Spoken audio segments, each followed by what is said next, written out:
ఏపీలో నామినేషన్లకు మరో 4 రోజులే మిగిలినున్న వేళ తెలుగుదేశం బీ ఫారాల పంపిణీకి సిద్ధమైంది. జిల్లా పార్టీ కార్యాలయాలకే బీ ఫారాలు పంపనున్న చంద్రబాబు సమయాభావం వల్ల వీడియో కాన్ఫరెన్స్లోనే అభ్యర్థులతో ప్రమాణ స్వీకారం చేయించనున్నారు. ఇదే సమయంలో టికెట్లు దక్కించుకున్న అభ్యర్థులు చంద్రబాబును కలిసి ఆశీర్వాదం తీసుకోగా భంగపడిన వారికి అధినేత భరోసా ఇస్తూ సముదాయిస్తున్నారు.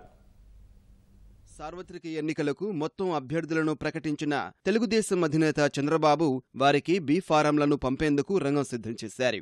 జిల్లా పార్టీ కార్యాలయాలకే బీ ఫారాలు పంపనున్నారు. కృష్ణా జిల్లా నూజివీడు, పశ్చిమ గోదావరి జిల్లా చింతలపూడి బహిరంగ సభల్లో పాల్గొనున్న సీఎం రాత్రికి ఏలూరులో రోడ్ షో నిర్వహిస్తారు. అనంతరం తెదేపా అభ్యర్థులతో వీడియో కాన్ఫరెన్స్ నిర్వహించనున్నారు. సమయాభావం వల్ల వీడియో కాన్ఫరెన్స్ లోనే ప్రమాణ స్వీకారం చేయించనున్నారు. ఇదే సమయంలో టికెట్లు ఖరారైన పలువురు అభ్యర్థులు చంద్రబాబు ఆశీస్సులు తీసుకున్నారు. అనూహ్యంగా భీమిలి సీటు దక్కించుకున్న ఉత్తరాంధ్రలో సీనియర్ నాయకుడు సబ్బం హరి అమరావతిలో చంద్రబాబును కలిశారు. తనకు పార్టీ తరపున పోటీ చేసే అవకాశం ఇచ్చినందుకు కృతజ్ఞతలు తెలిపారు. తాజా రాజకీయ పరిస్థితులపై సీఎం సబ్బం హరి కాసేపు చర్చించారు. ఉత్తరాంధ్రలో తెలుగుదేశం అభ్యర్థుల విజయానికి తన వంతు కృషి చేస్తానని సబ్బం హరి హామీ ఇచ్చారు. మరో నేత మురుగుడు హనుమంతరావు కూడా సీఎంను కలిసిన వారిలో ఉన్నారు. ఈ సందర్భంగా మంగళగిరిలో లోకేష్ ప్రచార సరళి చర్చకు రాగా విజయం సునాయాసమని హనుమంతరావు సీఎంకు చెప్పారు. భవిష్యత్తులో సముచిత పదవులిచ్చి గౌరవిస్తామని చంద్రబాబు ఆయనకు హామీ ఇచ్చారు. ఇక నర్సరావుపేట అసెంబ్లీ తెదేపా అభ్యర్థి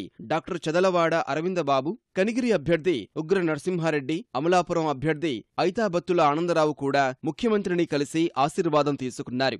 ఈ ఎన్నికల్లో టికెట్ ఆశించి భంగపడిన పలువురు నేతలు చంద్రబాబును కలిశారు. మాజీ మంత్రి గాది వెంకట్రెడ్డి, వేగేష్ణ ఫౌండేషన్ చైర్మన్ వేగేష్ణ నరేంద్ర వర్మలకు భవిష్యత్తులో ఎమ్మెల్సీలుగా అవకాశం కల్పిస్తామని సీఎం హామీ ఇచ్చారు. కొన్ని రాజకీయ సమీకరణాల రీత్యా ప్రస్తుతం న్యాయం చేయలేకపోయామని సీఎం తెలుపగా అభ్యర్థుల విజయానికి శాయశక్తులా కృషి చేస్తామని వారిద్దరూ హామీ ఇచ్చారు. అన్ని వర్గాలకు తగిన సమయంలో న్యాయం చేయడంలో తెలుగుదేశం ముందుంటుందని తనను కలిసిన నేతలకు సీఎం స్పష్టం చేశారు.